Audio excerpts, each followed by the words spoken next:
Une facture, c'est de l'argent qui dort. Hein. C'est de l'argent qui est bloqué. Qui dort, c'est juste bloqué. C'est quoi le facturage? C'est un instrument bancaire utilisé pour permettre à l'entreprise d'avoir rapidement de l'argent de manière anticipée. J'ai une prestation à faire pour une entreprise, mais par exemple, je n'ai pas pour l'instant les moyens d'exécuter la prestation parce que ça demande de l'argent. La facturage peut me permettre d'avoir du cash. La facturage, c'est pas du crédit, c'est de vente, c'est un business. Il faut que la prestation qui donne lieu à la facture ait déjà été réalisée. C'est ce qui matérialise le fait qu'en fait, on vous doit. On n'est pas en train de faire du financement. On est en train d'acheter, quand vous êtes une banque, vous achetez une facture, vous achetez une prestation, vous achetez quelque chose qui s'est passé. C'est ça. Quand vous réalisez une facture que vous vendez à la banque va les appeler pour dire la facture numéro tant de tel montant, je l'achète, je deviens propriétaire de cette facture-là. Vous deviez dorénavant payer dans mes livres et plus chez votre client. La vertu de la facturage pour une entreprise, ça peut multiplier le chiffre d'affaires à minima x3 et jusqu'à x8. Ça fait rêver. Ça fait pas que rêver.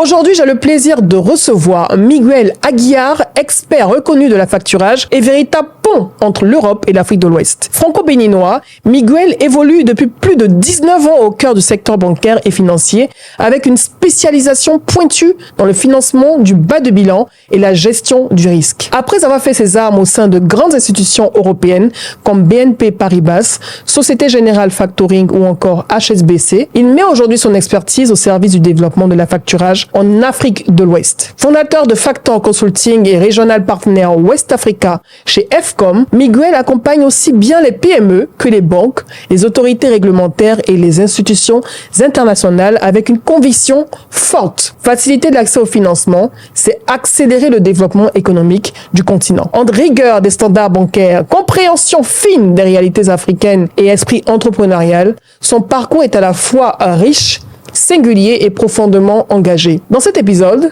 il nous parle de son cheminement, de ses prises de risques, de ses réussites, mais aussi de sa vision pour les PME africaines et pour l'avenir du financement en Afrique. Vous êtes bien sûr là où il faut et ça démarre maintenant.